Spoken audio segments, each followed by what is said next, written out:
Hello friends, आज की ये वीडियो इग्नू से बीएड करने वाले स्टूडेंट्स के लिए बहुत ही इम्पॉर्टेंट है। बीएड के ऊपर मैंने ऑलरेडी वीडियो बनाई थी जिसको 23,000 से ज़्यादा लोगों ने देख लिया है और बहुत सारे स्टूडेंट्स ने अपने डाउट भी शेयर किए हैं।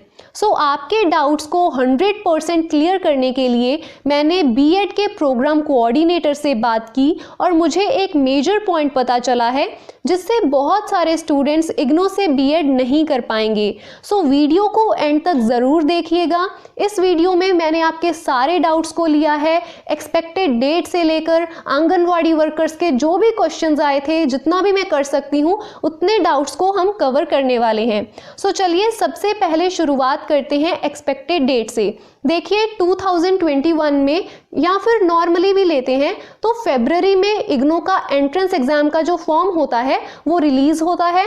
मार्च तक उसकी डेट एक्सटेंड होती जाती है। जैसे कि लास्ट ईयर आपकी जो लास्ट डेट थी वो थी 31 मार्च 2021। सो ऐसे डेट एक्सटेंड होती जाती है और फिर अप्रैल में जाकर आपका जो एंट्रेंस एग्जाम है वो कंडक्ट करवा लिया जाता है। सो यही मुझे पता चला कि जो आपका फॉर्म है इस साल भी वो मार्च तक ज़रूर आ जाएगा। सो मार्च तक आप अपनी प्रिपरेशन करते रहिए और अप्रैल में जो आपका एंट्रेंस एग्जाम है वो कंडक्ट करवा लिया जाएगा।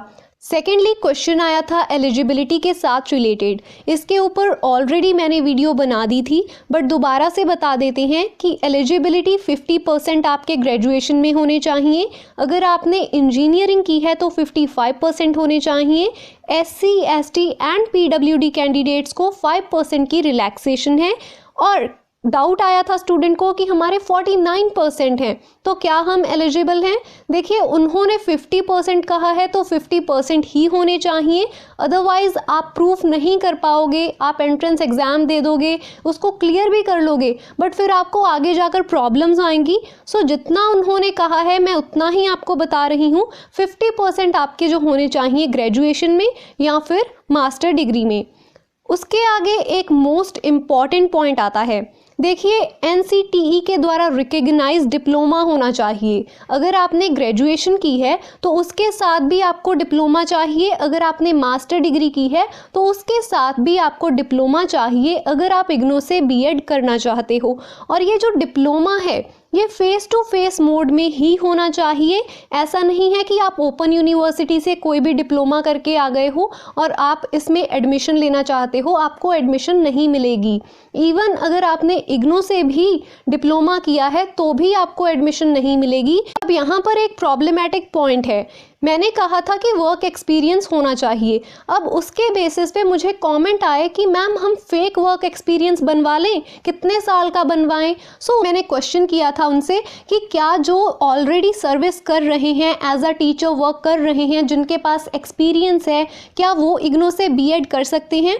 तो उनका आंसर आया कि अगर उन्होंने डिप्लोमा किया हुआ है और वो ट्रेंड इन सर्विस हैं, मतलब उसके बाद वो सर्विस में गए हैं तो वो एलिजिबल हैं, अदरवाइज वो एलिजिबल नहीं है। आपके पास 2 साल का एक्सपीरियंस हो या फिर 12 साल का एक्सपीरियंस हो, आप एलिजिबल नहीं हो पाओगे। ये एक कमेंट आया था कि मैम हमारे पास 12 साल का एक्सपीरियंस है, क्या हम इग्नू से बीएड कर सकते हैं। तो उसका आंसर है नो। उन्होंने कहा है कि आपके पास NCTE के द्वारा जो रिकॉग्नाइज्ड डिप्लोमा होते हैं वही होना चाहिए और उसके बाद अगर आप टीचिंग लाइन में चले गए हैं और आपके पास वर्क एक्सपीरियंस है उसको हम एक्सेप्ट करते हैं। सो ये एक इम्पॉर्टेंट पॉइंट था। अगर आपके पास कोई भी एक्सपीरियंस है, अकेला एक्सपीरियंस नहीं चलेगा। मैं आपको लिस्ट दिखा देती हूँ कि NCTE के द्वारा रिकॉग्नाइज जो कोर्सेज हैं, अगर आप अब से भी अप्लाई करना चाहते हैं तो आप इनमें से कोई भी कोर्स में अप्लाई कर सकते हैं। 1 साल में आपका डिप्लोमा हो जाएगा, नेक्स्ट ईयर तक आप एलिजिबल हो जाएंगे। सो आप इनमें से कोई भी डिप्लोमा कर सकते हैं। ये डिप्लोमा भी आपका फेस टू फेस मोड में होना चाहिए, ओपन यूनिवर्सिटी से नहीं होना चाहिए। फिर एक क्वेश्चन आया था कि जैसे 2020 में एक नेशनल एजुकेशन पॉलिसी लाई गई थी जिसके अकॉर्डिंग जिन स्टूडेंट्स ने मास्टर डिग्री कंप्लीट कर ली है वो सिर्फ 1 साल में बीएड कर सकते हैं। सो क्या इग्नू इसको अप्लाई करेगा। देखिए बहुत सारी जो यूनिवर्सिटीज़ हैं, स्पेशली उत्तर प्रदेश में लखनऊ यूनिवर्सिटी, अवध यूनिवर्सिटी का मैंने सुना है, उन्होंने 1 ईयर वाली बीएड को लागू कर दिया है। उन्होंने सिलेबस प्रिपेयर कर लिया है और वो उसके अकॉर्डिंग स्टार्ट करने वाले हैं। बट अभी तक हमने इसके रिगार्डिंग कोई भी नोटिस नहीं दिया है, हमें इसके बारे में कोई भी इंफॉर्मेशन नहीं है। इस साल जो नोटिफिकेशन आएगा उससे बिल्कुल क्लियर हो जाएगा कि क्या इग्नो में 1 ईयर बीएड करवाई जाएगी या फिर नहीं। एक और क्वेश्चन जो बहुत बार रिपीट हुआ वो ये था कि मैम हम यूपी पुलिस में वर्क कर रहे हैं या हम आर्मी में सर्व कर रहे हैं, क्या हम इग्नो से बीएड कर सकते हैं?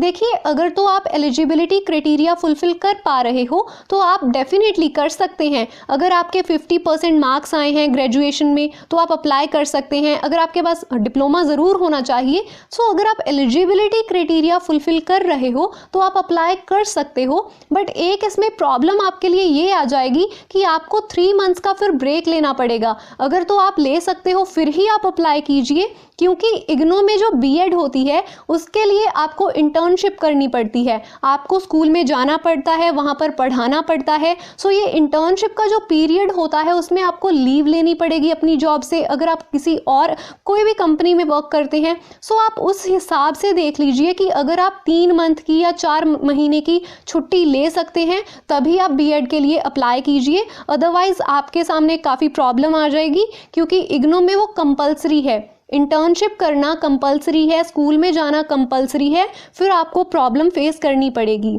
एक नेक्स्ट क्वेश्चन आया था हमें आंगनवाड़ी वर्कर का।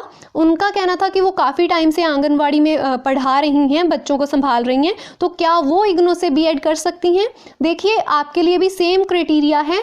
एक तो आपके पास डिप्लोमा होना चाहिए और वो diploma face to face mode में होना चाहिए। सेकंड है कि आपके पास बैचलर डिग्री या फिर मास्टर डिग्री होनी चाहिए, उसमें 50% मार्क्स आपके होने चाहिए। बिल्कुल कम परसेंटेज नहीं चलेगी, क्योंकि ये इग्नो का क्राइटेरिया है, फिर आपको उसे प्रूव करना पड़ेगा। सो आप ये सब चीज़ों को अपने माइंड में रखिए। इसके अलावा अगर अभी भी किसी और को कोई भी डाउट है तो वो कमेंट कर सकता है, I will surely help you. और आप मुझे इंस्टाग्राम पे फॉलो कर सकते हैं या फिर आप ट्विटर पे आपका कोई भी डाउट आता है आप इमीडिएटली मुझे मैसेज कर सकते हैं।